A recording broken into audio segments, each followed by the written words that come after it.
এতিয়ালৈকেতো কোনো ধৰণৰ সঁহাৰি চৰকাৰৰ ফালৰ পৰা আমি পোৱা নাই। আশা কৰিছোঁ যে কিবা চৰকাৰে সঁহাৰি দিব বুলি এতিয়াও আমি আশা কৰি আছোঁ। প্ৰতিবাদৰ ভিতৰত আমাৰ চাকৰি নিয়মীয়াকৰণ কৰিব লাগে। ৰেগুলাৰ কৰ্মচাৰীবিলাকে যি হাৰত দৰমহা পাই আছে সেইটো হাৰত দৰমহা লাগে। যদি সেইটো হোৱাৰলৈকে দেৰি থাকে তেতিয়াহ'লে কমচে কম আমাক সপ্তম আয়োগৰ দৰমহা মতে দৰমহা দিব লাগে। এইটো আমাৰ প্ৰধান দাবী। আৰু লগতে অন্যান্য সা সুবিধা যিবিলাক চৰকাৰী কৰ্মচাৰীয়ে পাই আছে তেনেকুৱা সা সুবিধা আমাক NHM কৰ্মচাৰীবিলাকক দিব লাগে।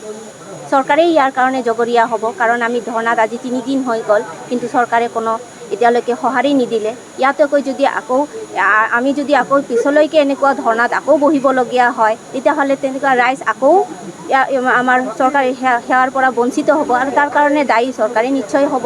আমি বৰ দুখেৰে জনাইছোঁ, আমাৰ 3 দিনীয়া কাৰ্যসূচী আজি শেষ দিন, কিন্তু চৰকাৰৰ কোনো কাণসাৰ নাই। এতিয়ালৈকে চৰকাৰে কোনো ধৰণৰ সঁহাৰি আমাক জনোৱা নাই। আমি আশাবাদী জনাব পাৰে সেইখিনিয়ে। মানে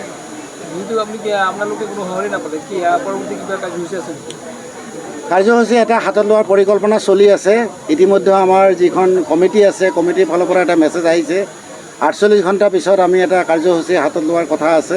যদি 48 ঘণ্টাৰ ভিতৰত কোনো ধৰণৰ আমি সঁহাৰি নাপাওঁ তেনেহ'লে হয়তো আমি আন্দোলনৰ কাৰ্যসূচী তীব্ৰতৰ কৰি গঢ়ি তুলিম। আমাৰ এইখন জিলাত 184 গৰাকী NHMৰ কৰ্মী আছে টোটাল। ইয়াৰ ভিতৰত চিকিৎসক আছে, মোৰ একজেক্টলি সেইটো কথা ক'ব নোৱাৰিলোঁ, মোটামুটি 35-40 মান হ'ব ডক্টৰ। আমি দেখা পাইছোঁ যে এই প্ৰতিবাদৰ কাৰণে, কৰ্মবিধিৰ কাৰণে স্বাস্থ্যকেন্দ্ৰত যি স্বাস্থ্যসেৱা একেবাৰে মানে অচল হৈ পৰিছে, ৰোগীসকলৰ হাহাকাৰ। এইটো নিশ্চয়কৈ এইটো একদম এতিয়া অতি সাধাৰণ কথা, কাৰণ ইয়াতে যিখিনি মানুহ চাকৰি মানে কৰ্মৰত তাৰ ভিতৰত বেছি সংখ্যকে হৈছে NHMৰ। NHMৰ মানুহখিনিতো আজি ধৰ্মঘট স্থলীত বহিছে। আল্টিমেটলি তাতে ধৰক মানুহ নাই। আপুনি ধৰক আমাৰ ইয়াত যিখন ব্লক PHC ইয়াতে আছে, ইয়াতে 6জন ডক্টৰ আছে, তাৰ ভিতৰত এজনেই আমাৰ ৰেগুলাৰ ষ্টাফ আছে, বাকী 5জন হৈছে আপোনাৰ NHMৰ মানুহ। এই 5জনে কৰ্মবিৰতিত বহি আছে, কৰ্ম কৰা নাই। তো আল্টিমেটলি এই 6জন মানুহৰ সেৱা এজন মানুহে কেনেকৈ দিব? নিশ্চয়কৈ মানুহৰ অসুবিধা হৈছে। অসুবিধা মানে বহুত অসুবিধা হৈছে। আপুনি ডেলিভাৰী যিটো আমাৰ হয় ইয়াত, ডেলিভাৰীৰ পৰা যোৱাকালি আমাৰ আজি কি বাৰ? যোৱাকালি আমাৰ ইমিউনাইজেশ্যন বন্ধ আছিলে বুধবাৰে, কাৰণ আমাৰ ইয়াতে যিকেইটা 45টা ছাব চেণ্টাৰ আছে তাৰে বেছিভাগ ছাব চেণ্টাৰত আমাৰ NHM কৰ্মৰত ANM আছে, তেখেতসকলে পেণ্ডন দি আছে। এইখন জিলাত আমাৰ যোৱাকালি মোটামুটি 70% মানুহে বেজী পোৱা নাই, বাচ্চাই ভেকচিনেশ্যন হোৱা নাই। আৰু কি এফেক্ট বিচাৰি চৰকাৰে? এতিয়া এইখিনি কি হ'ব? এতিয়াতো মানে ভৱিষ্যতৰ অন্ধকাৰৰ কথাই ক'ব লাগিব আমি, কাৰণ পিছত যদি এইখিনি মেকআপ নহয়, কিছুমানৰ এটা এজ বাৰ থাকে যে 10 ইয়াৰ্ছৰ ভিতৰত এইটো দিব লাগে, 5 ইয়াৰ্ছৰ ভিতৰত এইটো দিব লাগে।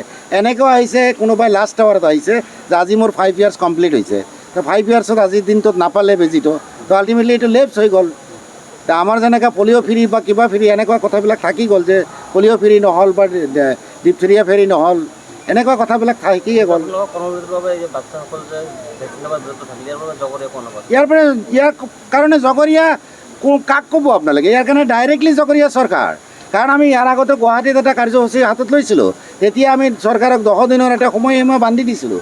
10 দিনৰ ভিতৰতো তেখেতসকলে কোনো ধৰণৰ কাণ সাৰ আমাক দিয়া নাই। তো ইয়াৰ কাৰণে আমি কিয় জগৰীয়া হ'ব যাম? জগৰীয়া ডেফিনেটলি চৰকাৰ, কাৰণ তেখেতক আমি আল্টিমেটাম আগতে দিয়া হৈছে। তেখেতে এটলিষ্ট আমাৰ লগত, আমাৰ সংগঠনৰ লগত বহি কিবা এটা আলোচনা কৰিব লাগিছিল, যে আমি আপোনালোকে বহক বা কিবা, কিন্তু একেবাৰে ইগন'ৰ কৰিছে আমাক। সেইকাৰণে চৰকাৰকে জগৰীয়া কৰিম।